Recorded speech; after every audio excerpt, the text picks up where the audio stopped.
Eu estudava no Colégio Anchieta, ali na Higienópolis, e quando nós começamos com as aulas de história, aí tinha alguns quadros, né? Aí falava assim a respeito de arte, e eu fiquei encantado, né, com os trabalhos de artes, e na minha classe tinha um rapaz que desenhava figuras, desenhava o rosto das pessoas, né? E eu comecei a fazer, comecei a desenhar. Aí nos anos 70 e 80 eu comecei a desenhar uma pessoa na rua, desenhava foto de artistas, né? Na época Elvis e um monte de outras pessoas, né? E até que eu comecei a criar meus próprios trabalhos.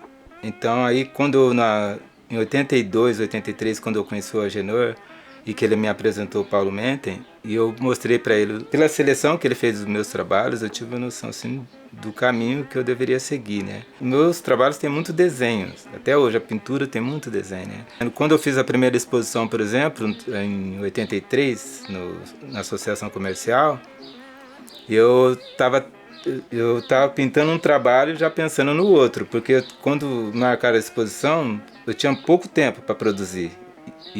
Assim, pouco tempo para a exposição e eu tinha pouco tempo disponível para a produção.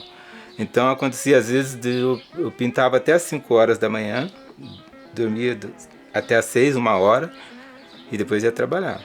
Aí ficava o dia inteiro às vezes trabalhando e pensando, né, na continuidade daquele trabalho, o que eu ia fazer e na sequência, porque eu teria que produzir 30 trabalhos em pouco tempo, mas aí eu consegui, pintava um, já estava pensando em outro. Aí eu fiz uma sequência que você tem que fazer alguma coisa mais ou menos harmônica também, né? Você não pode fazer uns trabalhos tão diferentes. Mas eu consegui fazer uma exposição. E eu já, na época, eu já tinha feito alguns trabalhos, alguns desenhos a nanquim, preto e branco. Aí fiz a exposição com o nanquim e com os trabalhos a óleo. Como eu era um autodidata e eu não tinha muito assim contato, né, com materiais, eu aprendi a trabalhar, por exemplo, muito com acrylex para tecido. Então, e o nanquim também, porque eu sempre gostei de trabalhar com nanquim, porque eu trabalhei um período com guache, mas não me adaptei muito com guache, né? Como eu gostava de cores fortes também, e então basicamente era o nanquim e tinta para tecido. Hoje que eu já estou trabalhando com acrílica. Acrílica é uma tinta mais fácil para trabalhar e tal. Tem várias opções também de cores, né? Mas eu trabalhei assim, grande parte do meu tempo foi tudo assim, com nanquim e tinta para tecido. Porque quando eu comecei nos anos 80, eu saí daquela fase de desenhar artistas, desenhar pessoas, eu comecei a desenhar trabalhadores rurais. E na época estava muito, assim, se falando muito naquela questão de... Tinha os boias frias, né, na época, né? Tinha as colheitas de algodão, tinha aquelas pessoas que saíam para trabalhar. E eu desenhei uma série. Então, durante muito tempo, eu desenhei trabalhadores rurais, né? E, e índios depois também. Se você observar meu trabalho, são imagens, às vezes, do cotidiano, com uma roupagem diferente. Então tem alguns trabalhos meus que eles assim são mais surreais e tal. Eu acrescento alguma coisa, porque às vezes começa com uma figura simples, né? Ou como um trabalho daquele que tem uma história, né? Que é um trabalho que você vai olhar, você vai ver que eu estou contando uma história através do trabalho, né?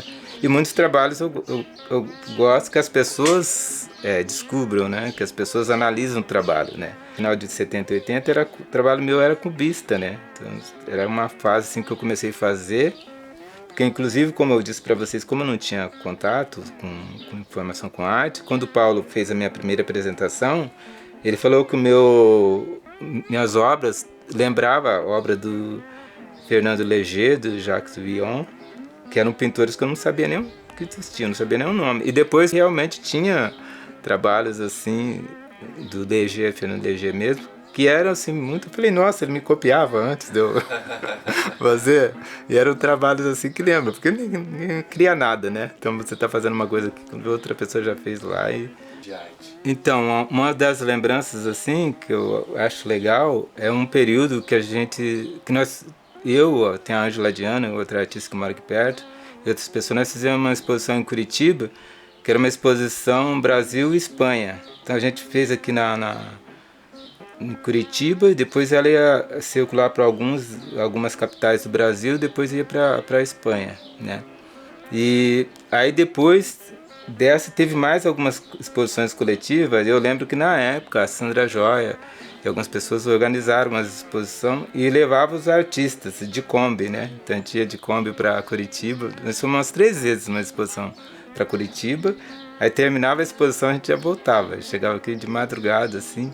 Mas era assim, muito legal, sabe? Muito legal mesmo. Aquele movimento, como eu te falei, aquele movimento, aquele período assim, que tinha várias exposições. Por exemplo, eu fui na Bienal, no final dos anos 80, que também foi uma promoção do museu, Secretaria de Cultura, não me lembro, que reuniu alguns artistas, arrumou um ônibus, a Aviação Garcia parece que cedeu um ônibus, e a gente foi na Bienal, né? Fomos assim, passamos um dia, voltamos assim, então era muito legal. Das lembranças, e dos salões, né, que a gente tem assim, lembrança daqueles, saía, tinha muitos salões na época, né? E a gente participava daqueles salões, porque não era só a questão da premiação, mas questão também que o seu trabalho era visto, né, por outras pessoas em outros lugares, né. Então, quando eu comecei a expor, tinha mais 2 artistas, que era o Antônio Lu, que desenhava, inclusive eu acho que um dos primeiros dos primeiros cartazes da Zumbi foi ele que fez, né. Tinha o Ivaldir Arruda, que era do princípio também, né, que ele começou. Mas assim, não vejo, assim, principalmente mulheres assim, eu não me lembro de ter participado que tivesse uma mulher negra fazendo assim, participando de exposição. Então eu na época, eu acho que até fugi um pouco assim, daquilo que as pessoas esperavam, né? Por exemplo, eu era um negro que eu não ouvia samba. Eu comecei a tocar violão porque eu gostava do bar, então eu gostava de rock. Então assim, fugia dos estereótipos, né? Aquela coisa, né? Como as pessoas às vezes falavam, que achavam que eu ia pintar sobre o candomblé. Então eu não acho que tenha que ter isso. Eu acho que a artista acho que tem que é uma visão do todo. Então o que acontece nos Estados Unidos, o que acontece na África, o que acontece em qualquer lugar, diz respeito a mim também. Né? Agora conta assim diretamente assim, no campo das artes, porque tem muitas coisas que são nas entrelinhas, né? Que depois você começa a ver que algumas coisas. Agora relação sempre vai ter. Mas assim, eu sempre procurei fazer meu trabalho, impor meu trabalho, pintar o que eu quero pintar. Né? Então, fugir dessa coisa de querer me doutrinar, entre aspas, né? Querer, você tem que fazer isso, tem que pintar aquilo, você tem que representar aquilo. Porque eu acho que, com toda modéstia, assim, toda modéstia, né? A obra não é maior que o autor. Então, assim, o negro sou eu.